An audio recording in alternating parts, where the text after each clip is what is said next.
And here we are on the Aussie dollar CAD 15-minute time frame. This is a trade I've just got in, and I've actually held off entering this trade, and I'm just going to draw it out for you. It's a triangle pattern, and it looked like this. And I've actually held getting involved in the trade because if we go out to our higher time frame,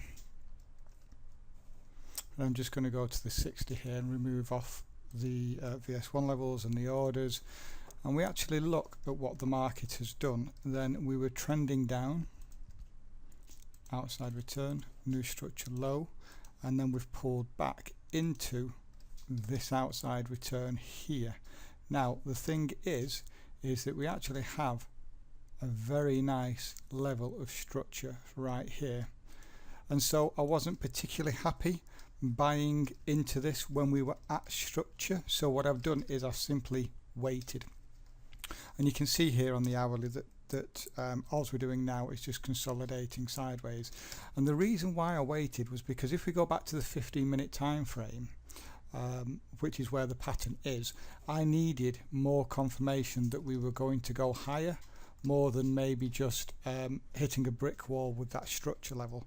And so since the pattern is on the 15-minute, I had to wait for a higher high, higher close. And you can see right here we got it, and now we've come back down to retest the second test, which is just there. And so what I've done is I've now managed to get involved in this trade, and I'll bring the orders back on. So I've made sure that my stop is 5 pips below the low. I'm playing for a 127 fib extension, and there's a reason why I'm playing for that 127. I've actually front run by 1 pip on this particular trade. Okay, and if we go back out to the 60-minute time frame, we know that we have this level of structure up here at the top, just there, and wouldn't you know that that 127 comes in right there. In fact, just let me make this yellow so that you can see it, fatten it up a bit, right there. And so I don't want to be shooting past that zone. And also if we zoom out a little bit and put a bigger fib on here, we will see we also have a 382 coming in right at that zone as well. So I certainly don't want to be shooting for anything past that zone, but I have now waited for the confirmation, and that confirmation was we had the higher high, higher close. So let's delete everything off in terms of the risk and reward on this trade. Well, we're going to get more than a 1-to-1. It's going to look like this, and the reward is going to look like that. So it is going to be more than a 1-to-1.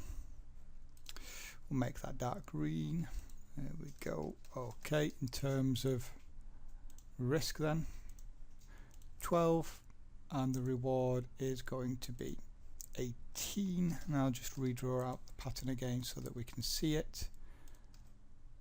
Okay, there we go, and we'll come back to this trade and see whether or not it is a winner or a loser.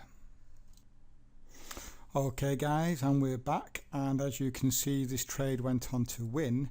At the same time I had the New Zealand yen that I was recording, and it was the New Zealand yen that I was able to record the outcome of. But during that video I also brought the Aussie dollar CAD into the scene, and a nice surprise for you here, we managed to record two trades hitting within a few minutes of each other. So the next clip you'll see is the New Zealand yen, but I will be bringing on the Aussie dollar CAD so we can see that hit. Just bring over this other trade as well, and this one's going to hit first.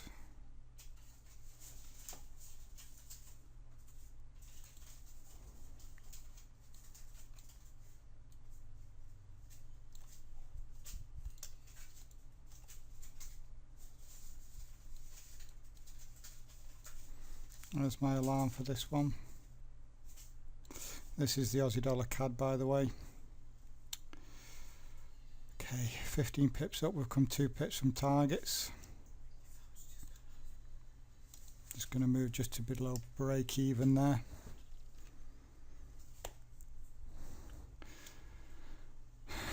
and we're going to have a double whammy here. Yay, lovely. Okay, there's targets on the Aussie dollar CAD. How much was that for? 18. Okay, there's 18 pips.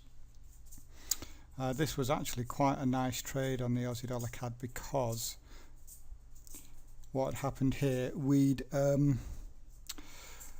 had actually had this break above here, and then we'd come back down to retest structure again. We did not close below it, so there was no reason whatsoever to be worried, because we'd broken above. We'd come back down to retest, not close below, and so there we go. Okay, that one hit.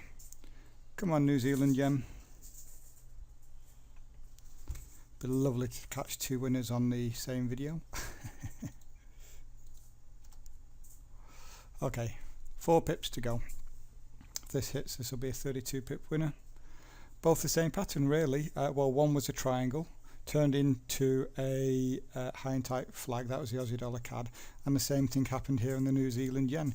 It was a wedge pattern turned into a high and tight flag, and it just goes to show that you know, these patterns coexist and can turn into another pattern, and it's just a case of holding them. And if you've got proper stop placement underneath the swing lows, if that's how you trade them, then you know, if it does turn into another pattern, then we're all good to just leave stops as they are.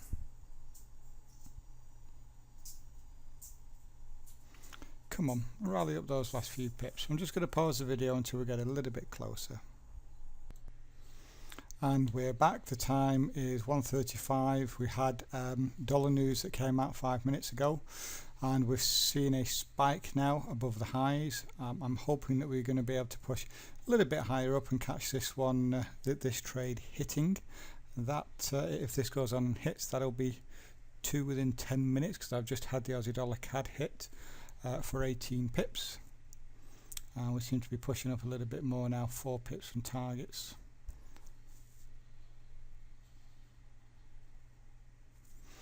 Come on, push up a few more.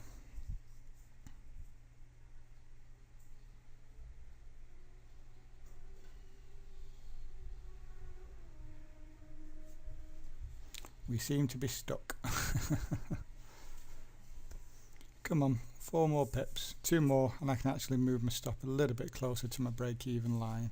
There we go, there's an extra pip, 29 up, 30 up. Just going to reduce the risk now on this. 31, 1 pip from targets.